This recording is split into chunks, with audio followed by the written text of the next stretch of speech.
لوگ ہیں جو علماء کے خلاف، صالحین کے خلاف لوگوں کو اکساتے ہیں، دین سے دور کرنے کے اعتبار سے لوگوں کو کتنا ہٹ تر کوشش کرتے ہیں کہ لوگ دین سے دور ہو جائیں۔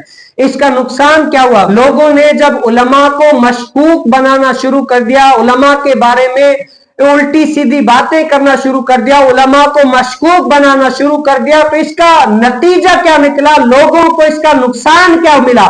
وہ یہ ملا کہ لوگ علماء کی صحبت میں آئے نہیں، دین سیکھا نہیں، دین سمجھا نہیں، اب وہ اپنی من مانی باتیں کرنے لگے تو وہ کیا ہے، کفر تک جا پہنچے، کفر تک۔ میں نے یہاں تک دیکھا ہے، ابھی ایسے بہت ساری جگہیں میں آپ کو دکھا سکتا ہوں، ایسی حالانکہ کہتے ہیں نا کہ بھئی آپ کو کسی چیز کے بارے میں پتہ نہیں ہے، فَاسْأَلُوا أَهْلَ الذِّكْرِ إِن كُنتُمْ لَا تَعْلَمُونَ، قرآن کا حکم ہے کہ اہل علم سے پوچھو۔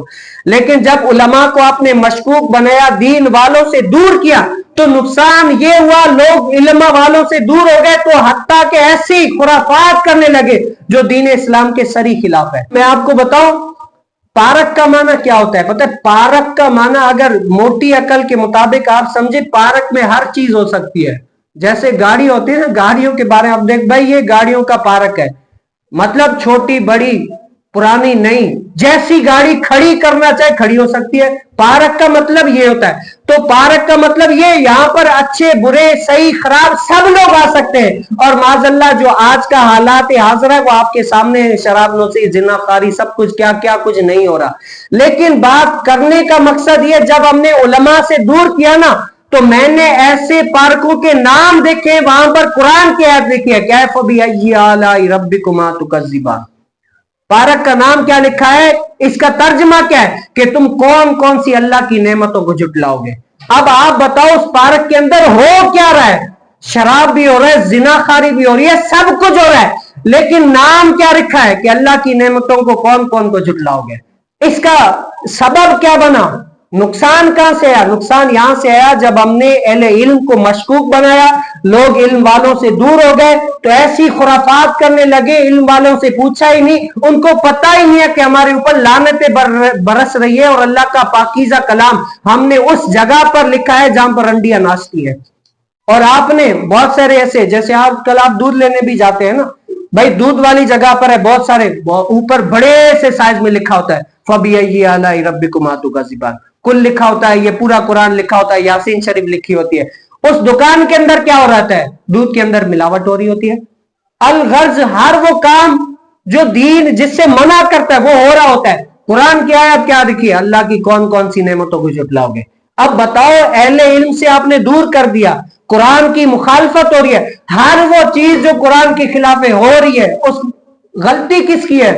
ان لوگوں کی ہے جنہوں نے اہل علم کو مشکوک بنایا۔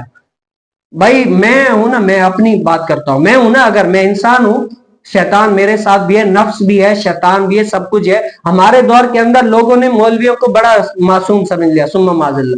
معصوم صرف دو ہیں، ایک اللہ کے انبیاء، دوسرے فرشتے۔ اس کے علاوہ جو صحابہ اہل بیت ہے نا، وہ بھی محفوظ عن الخطا ہیں، باقی جو غلطی ہر شخص سے ہو سکتی ہے، اور ابن آدم کو آدم کہتی ہے، خطا کا پتلا۔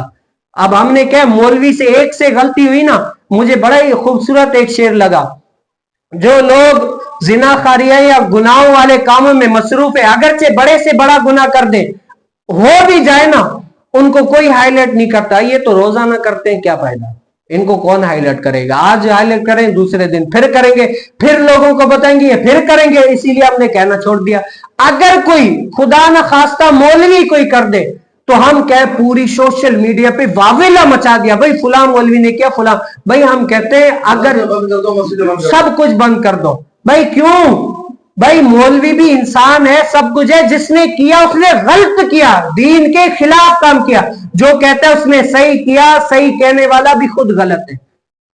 شریعت تو یہ کہتی ہے، اگرچہ میں ہوں نا، میں اپنی بات کر رہا ہوں، اگر مجھ سے بھی کوئی غلطی ہو جائے نا تو اس کا مطلب یہ نہیں ہے کہ جو میں دین بیان کر رہا ہوں وہ غلط ہے، نہیں، میں غلط ہوں، یہ نہیں ہے جو میں بیان کر رہا ہوں وہ صحیح ہے، لیکن جو میں کر رہا ہوں نا وہ غلط ہے۔ مجھے خوبصورت بات حسین بھائی نے کہی تھی، وہ مجھے نہیں پتا تھا، وہ کیا ہے، وہ آپ نے سنا ہے نا، کہتے ہیں مولوی کہتے کچھ ہے کرتے کچھ ہے۔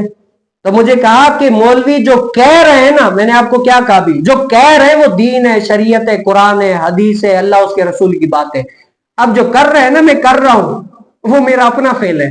آپ کو میرے پیچھے نہیں دین کے پیچھے چلنا ہے. اگر میں آپ کو دین کے مطابق بول رہا ہوں تو آپ آنکھیں بند کر کے چلے, اور اگر میں جو کر رہا ہوں غلط کر رہا ہوں جو کہہ رہا ہوں بھائی میرے پیچھے چلو, تو میں ان کو کہے صراط مستقیم سے ہٹا کر غیر المغضوب علیہم ولا الضالین کے راستے پر چلانے کی کوشش کر رہا ہوں. تو ہمیں اس راستے پر نہیں سیدھی راستہ پر چلنا ہے, صراط مستقیم پر چلنا ہے. اللہ تعالیٰ سے دعا ہے کہ ہمیں صراط مستقیم پر چلنے کی توفیق نصیب فرمائے. اور اللہ تعالیٰ کے فضل و کرم سے آج بخاری شریف میں کتاب الصلاۃ یعنی نماز کے موضوع پر پورا باب باندھا ہوا ہے, 105 حدیث مبارکہ آج ہماری یہ مکمل ہو گئی. اب آگے انشاءاللہ اگلے جمعے سے ہم یہ باب شروع ہوگا کہ نماز جو ہے نا کس ٹائم پڑھنی چاہیے.